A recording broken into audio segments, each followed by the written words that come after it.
Sur mes serviteurs et sur mes servantes, dans ces jours-là, je répandrai de mon esprit.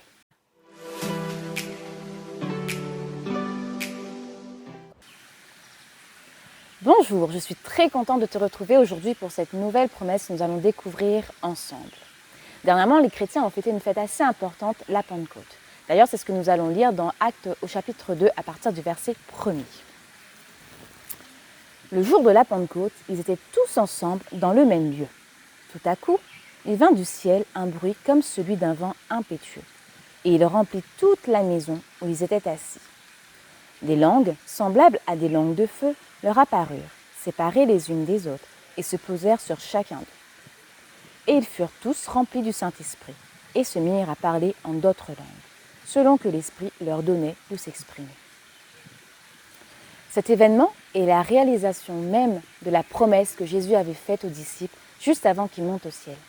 Il leur avait promis dans le chapitre 1 de Actes qu'ils recevraient une puissance, le Saint-Esprit survenant sur eux, et ils seraient ses témoins partout.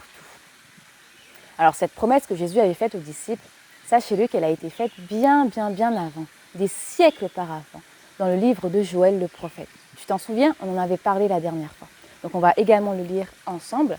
Joël au chapitre 2 à partir du verset 28. Après cela, je répandrai mon esprit sur toute chair. Vos fils et vos filles prophétiseront, vos vieillards auront des songes, et vos jeunes gens des visions. Même sur les serviteurs et sur les servantes, dans ces jours-là, je répandrai de mon esprit. Ces écrits du prophète Joël ont également été repris par l'apôtre Pierre juste après l'événement du baptême du Saint-Esprit, juste après l'événement du chapitre 2, pour expliquer à ceux qui étaient là ce qui se passait. Et ces écrits ont été manifestés chez les disciples, mais également peuvent être manifestés dans ta vie. Cette promesse qui a été dans le chapitre 2 du prophète Joël peut également être manifestée dans ta vie. Tu peux aussi recevoir cette promesse. Ce baptême du Saint-Esprit, tu peux aussi le recevoir. Parce que sur toute chair t'inclut également. Tu peux être rempli de cette plénitude du Saint-Esprit. Tu peux vivre cette vie de l'Esprit. Tu peux parler en d'autres langues parce que c'est la promesse que Dieu t'a également faite. Mais pour cela, il faut que tu le recherches. Il faut que tu aies soif. Il faut que tu aies un ardent désir au fond de toi. Il faut que ce soit vital. Parce que tu viens de faire un effort physique, généralement tu as envie de t'hydrater, tu as envie de boire de l'eau. Et qu'est-ce que tu vas faire?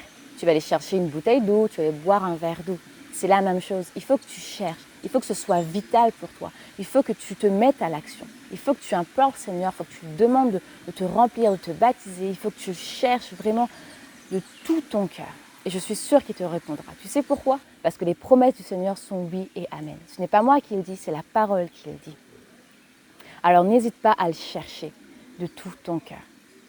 Et peut-être qu'il est possible que dans ta vie, tu as déjà vécu ce baptême, tu as déjà vécu le parler en langue, tu vivais les dons, tu manifestais les dons, tu vivais la vie de l'esprit, mais que ça fait un moment que tu n'as pas parlé en langue, ça fait un moment que tu n'as plus vécu cette vie-là, que la flamme s'est éteinte. Mais j'ai une super bonne nouvelle pour toi. Notre Seigneur, c'est celui qui répare, il est le réparateur des brèches, il est celui qui ranime la flamme, et il veut ranimer la flamme dans ton cœur, il veut te ranimer de son Esprit Saint, il veut que tu revives à nouveau toute cette vie, cette plénitude de l'Esprit. Mais il faut également que tu le cherches de tout ton cœur. N'hésite pas à continuer à le faire, il te remplira, il te renouvellera. Alors que le Seigneur te bénisse, continue à le chercher et il agira. Bonne journée à toi et à bientôt.